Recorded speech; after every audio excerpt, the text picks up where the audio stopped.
It's going to be the quinoa breakfast bowl. And the ingredients are 1 cup of quinoa, uncooked, 2 cups of water, 1/2 cup of dried apricots cut into small pieces, 1/2 cup of raisins, 1/2 cup of nuts chopped, 1/2 cup of pumpkin or other seeds, 2 cups of non-dairy milk, and stevia to taste.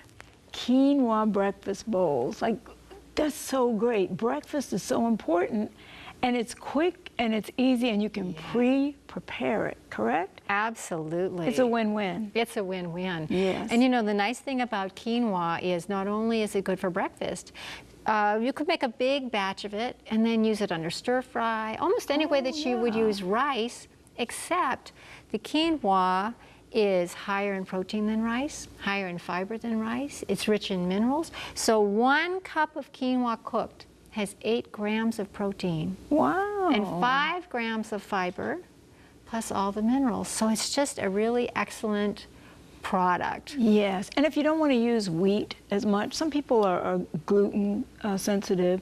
If you don't want to use wheat, quinoa is a great alternative, isn't it? It is gluten-free. Yeah. You are yeah, right. So great. One of the things that maybe turns people off from quinoa, they may have tried cooking it and didn't rinse it.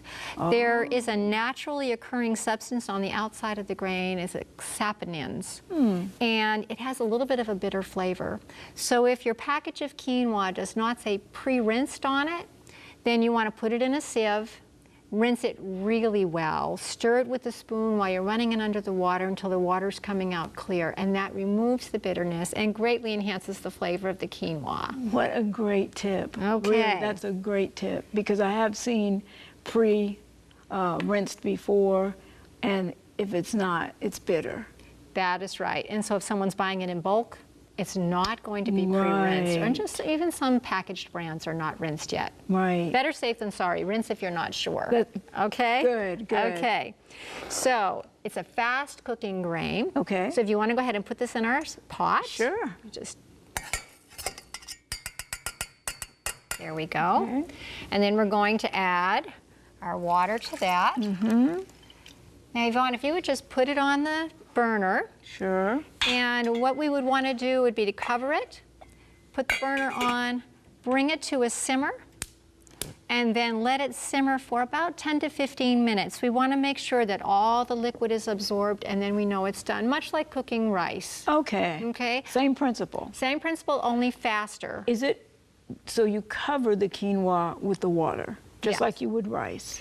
Yes, and it's 1 cup of quinoa to 2 cups of water. Okay. But after it cooks, you end up with close to 4 cups of cooked product. Oh. If you could grab that bowl over there of the done quinoa, we'll just take a look at what the finished product is like. So we can see that it's very soft Yes. and fluffy, Kind of like couscous. kind of like couscous, Right. only whole grain, and much more nutritious than couscous. But again, stir fry, put your stir fry on here. But today we're going to eat it as a breakfast grain. Love it. So here's what we're going to do. I'm going to let you make up a little breakfast dish here. Okay. So you'd want to, if we were doing it according to the recipe, we would have about 1 cup of quinoa in the bowl. Okay, so I'll just add a little bit more of that. Okay. Okay. And then we're just going to round out another 1 dish meal. Ah, love it. Love it. Dried fruits. So we've got some raisins for iron. I'll just use this spoon. Sure. And then we have some dried apricots here. Love it. Very high in vitamin C and beta carotene. Love it. Flavor. Oh, there's Love it. Yes, and flavor. Let's not forget flavor. flavor. And then any kind of nut would work. We do have walnuts here today. And then we have some sunflower seeds. These are just raw sunflower seeds. If someone Yes. prefers them toasted, you could just lightly toast them in a dry skillet and give them that little extra crunch, but we like to eat them raw. Yes. So, breakfast in a bowl, Love it. and then we'll just add some non-dairy milk to that. It's a very delicious meal, just like that. Now, Yes. the dried fruit makes it nice and sweet. Right.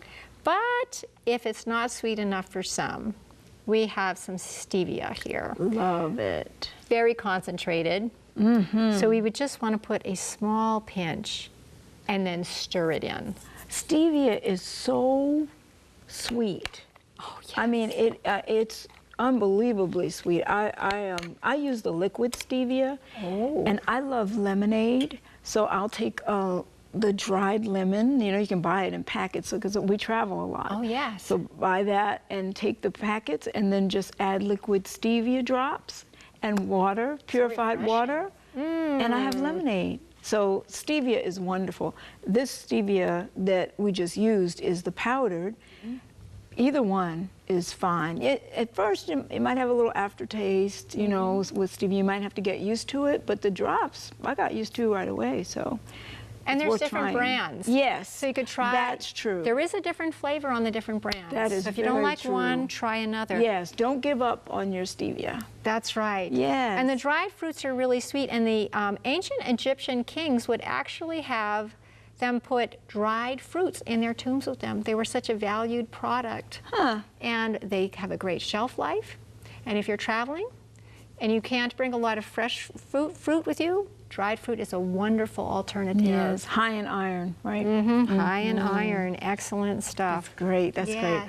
If you are interested in inviting Leslie Keza to your church for a cooking seminar, or to help your community to attain a healthier lifestyle, you can contact her at 4204 Jackson Avenue, Memphis, Tennessee 38128.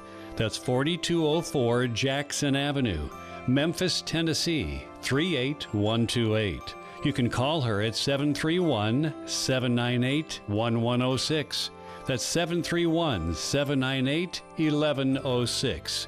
Or you can email her at leslie.caza@gmail.com. Book. I do. Tell us about the cookbook. The cookbook has about 160 recipes in it. 130 of them are gluten-free for those who need that. And we didn't plan it that way. That's just the way it worked out. So they're yummy, and many of them are gluten-free, and there's a big variety from breakfast to desserts. Oh, that's so good. If you're transitioning and you want to know how to cook some really good vegan meals, get her cookbook and just practice. Make it make your kitchen your laboratory. There right? we go.